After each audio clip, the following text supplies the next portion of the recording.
Hello, ladies and gentlemen. Today we are going to talk about trading psychology. So, as you know, trading psychology is a very, very, very important subject. It is one of the most important things I feel in trading. When it comes to trading, I believe that about 70% of your success in trading has got to do with your psychology, and 30% is got with your methodology. Now, yes, methodology is important. You need a methodology to trade well. But what is more important is psychology. It requires no skill to go press a button, take a trade, and get a trade in your favor. So when people go do that and they tend to get some trades right, they think that it wouldn't be so much more difficult to do it for all their life. And that is where the skill lies, because consistent trading is not something which everyone can do very easily. And that is why successful traders are less in number. So you need to understand that about 70% of your trading success has to do with your psychology. Only 30% has to do with your methodology. Now, does that really mean does that really mean that you spend a lot of time on psychology? Not really. It does not mean that you spend a lot of time on psychology. All it means is that every time you trade, you develop and you tend to develop certain trading habits. So you must realize that the trades which you are taking develop a consistent habit. Now, those consistent habits should be good habits. When these habits applied over and over again, they take the form of a discipline, and you become a very disciplined trader. And without the psychological discipline, good trading and consistent trading is not even possible. So what happens that when giving time, you should give time to introspection to see what you could have done better to become more consistent. Take the steps which get you towards consistency. And when it comes to your methodology, do spend time on developing a methodology. Also spend time, if you already have a methodology, to improve that methodology. And I have been very lucky. Over a period of time, I have met a lot of traders, and what are the few things I see in them, the few skills which they possess? One of them being analytical skills.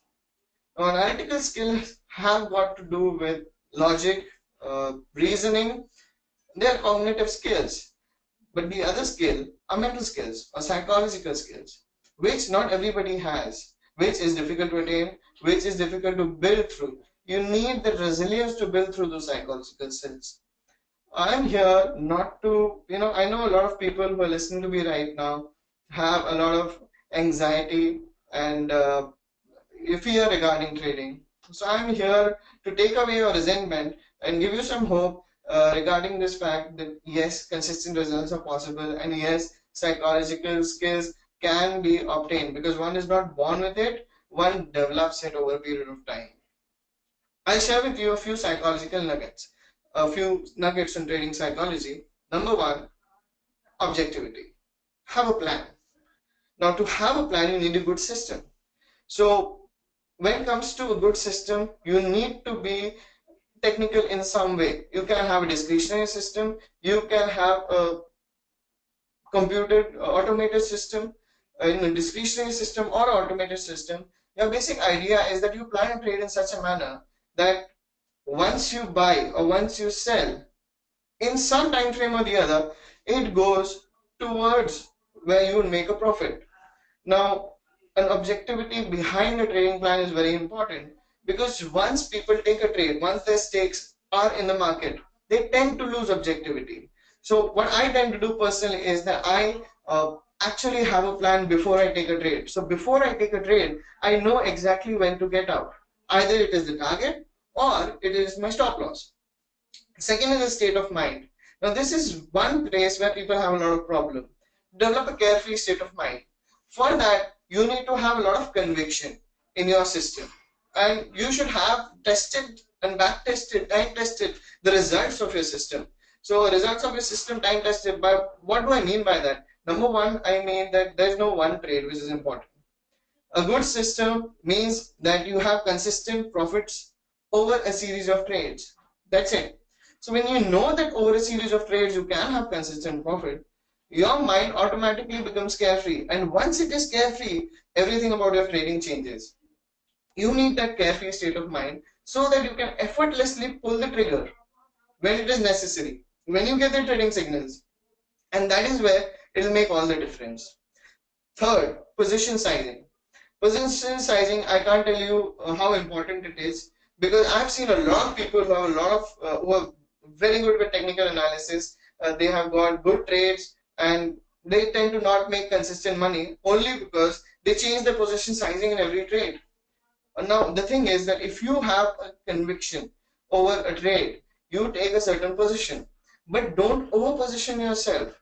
I have seen a person who took 5 trades in a row, and 5 trades in a row made profit from it. And the sixth trade that he took about 4 times the leverage what he normally takes.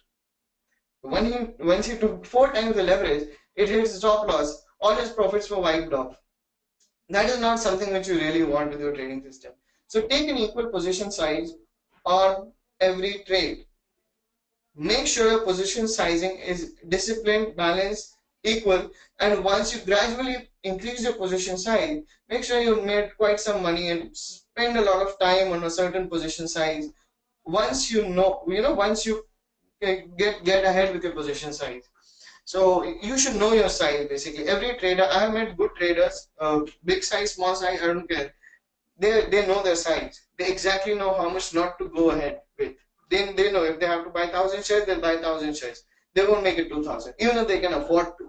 It is not about being able to afford to, it is about discipline. Simply because it's never about one single trade. It's always about a series of trades. Your system is not meant to tell you where the market is going.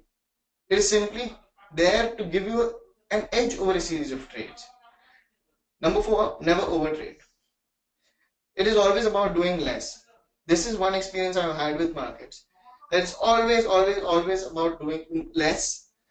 Don't try to overdo things. Try to do less. Reserve the money for the good trades which are coming. There will be quiet days. There will be quiet sideways. A bunch of days where there would be no trade at all sometimes. So don't trade. It is not necessary to make money every day. It is not necessary to trade every day. It is better not to trade than to take a trade which will not make you profit. Time frame. Time frame is very important. I have met the best of traders. The best part about them is that they know their time frame. They would know that the market is going up by 10%, 15% in the next 2 weeks. But they know their trading system allows them to take only intraday trades. So they would take only intraday trades. And there are other positional traders whom I have met. For example, myself, when it comes to currency trading, I'm more of a positional trader.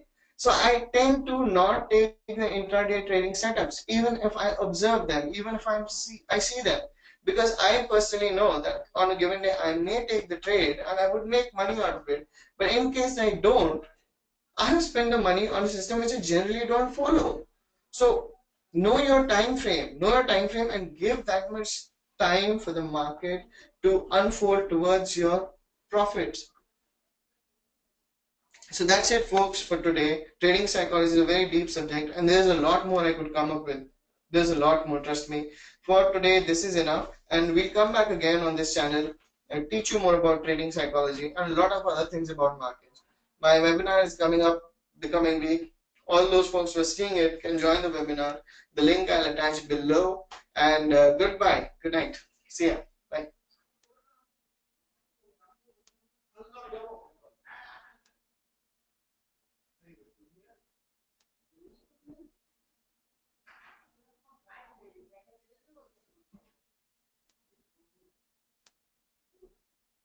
Yeah.